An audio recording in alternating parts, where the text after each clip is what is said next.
السلام علیکم سامعین و ناظرین۔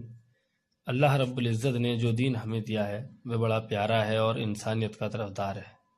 میرے عزیز ساتھیوں، ہم دین کے اندر بہت سے اعمال کرتے ہیں، اس میں عبادت کرتے ہیں، اس میں عقائد بھی ہیں، عبادت بھی ہیں، معاملات بھی ہیں، اخلاقیات بھی ہیں، غرض کی دین کے مختلف شعبے اور صورتیں ہیں۔ آپ حضرات نے اکثر علماء اکرام سے اور اہل علم سے سنا ہوگا کہ یہ چیز فرض ہے، یہ چیز واجب ہے، یہ چیز سنت ہے اور یہ چیز مستحب ہے۔ تو آج ہم اسی بات کو جانیں گے کہ فرض کیا ہوتا ہے، واجب اور مستحب کیا ہوتے ہیں۔ نبی پاک صلی اللہ علیہ وسلم کے زمانے میں آپ صلی اللہ علیہ وسلم جو اعمال کرتے تھے، صحابہ رضی اللہ عنہ اجمعین آپ کو دیکھ کر وہ عمل کر لیا کرتے تھے۔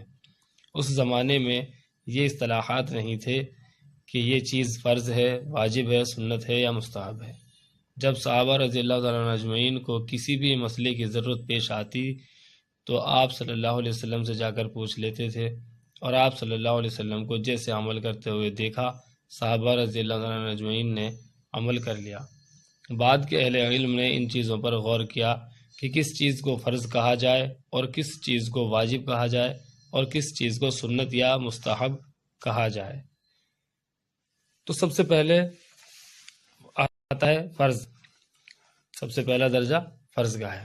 فرض اس کو کہتے ہیں جو خدا اور اس کے رسول صلی اللہ علیہ وسلم کا حکم ہو اور قرآن و حدیث سے ثابت ہو، واضح طور پر ثابت ہو، جیسا کہ نماز کا حکم ہے، روزے کا حکم ہے، صاف طور پر قرآن و حدیث سے ثابت ہو، کسی قسم کا شبہ نہ ہو، اس کا حکم اس درجے پختہ ہو کہ اس کا حکم اس درجے پختہ ہوتا ہے کہ جو انسان اس کا انکار کر دے وہ کافر ہو جائے گا۔ فرض کا انکار کرنے پر آدمی کافر ہو جاتا ہے، لیکن انکار نہیں کرتا ہو، اپنی کسی سستی اور لاپرواہی کی وجہ سے چھوڑ دیتا ہے۔ مثلا لوگ نماز کو چھوڑ دیتے ہیں، روزے کو چھوڑ دیتے ہیں، تو ایسا کرنے پر آدمی کافر نہیں ہوتا، ہاں گنہگار ضرور ہوتا ہے، عذاب کا مستحق ہو جاتا ہے اگر وہ توبہ استغفار نہیں کرتا ہے تو۔ دوسری چیز ہے واجب۔ واجب وہ چیز ہے جو قرآن اور حدیث سے گمان کے طور پر ثابت ہو، جس میں تھوڑا سا بھی دوسرے پہلو کا گمان ہو، ایسے حکم کو واجب کہتے ہیں۔ اس کا درجہ فرض کے بعد کا ہے، فرض سے نیچا ہے۔ اگر کوئی آدمی واجب کا انکار کر دے تو وہ آدمی کافر نہیں ہوتا، فرض کا انکاری کافر لیکن واجب کا انکار کرنے والا کافر نہیں۔ اور اگر واجب پر کوئی جان بوجھ کر عمل نہیں کرتا، سستی غفلت کرتا ہے تو وہ بھی گنہگار ہے، عذاب اور سزا کا مستحق ہے اگر وہ توبہ نہ کر لے تو۔ مسلک اہل حدیث کے مطابق واجب اور فرض میں کوئی فرق نہیں ہوتا۔ مسلک حنفیہ کے مطابق فرض اور واجب میں وہ فرق ہے جو آپ کو میں نے بتایا۔ تیسری چیز ہے سنت۔ سنت کی دو قسمیں اکثر سنا ہوگا، سنت موقدہ، سنت غیر موقدہ۔ سنت کا مطلب ہوتا ہے جس پر چلا جائے، جس پر چل کر زندگی بتائی جائے۔ سنت موقدہ کا مطلب تاکید کی ہوئی، جس کی تاکید کی گئی ہو۔ ان سنتوں کو کہا جاتا ہے جن کو نبی کریم صلی اللہ علیہ وسلم اور صحابہ نے ہمیشہ کیا ہے، کبھی بھی ان کو نہیں چھوڑا، اور اگر کوئی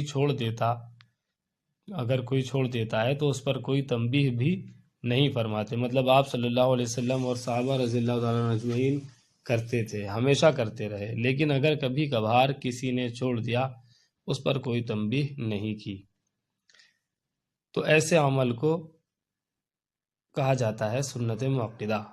اور اگر کوئی آدمی سنت موقدہ کو چھوڑنے کا عادی ہو، اپنا معمول بنا لے، تو اس کو نبی پاک صلی اللہ علیہ وسلم کی جو شفاعت اس کو سنتوں پر عمل کی وجہ سے ملتی، وہ شخص اس سے محروم ہو جائے گا۔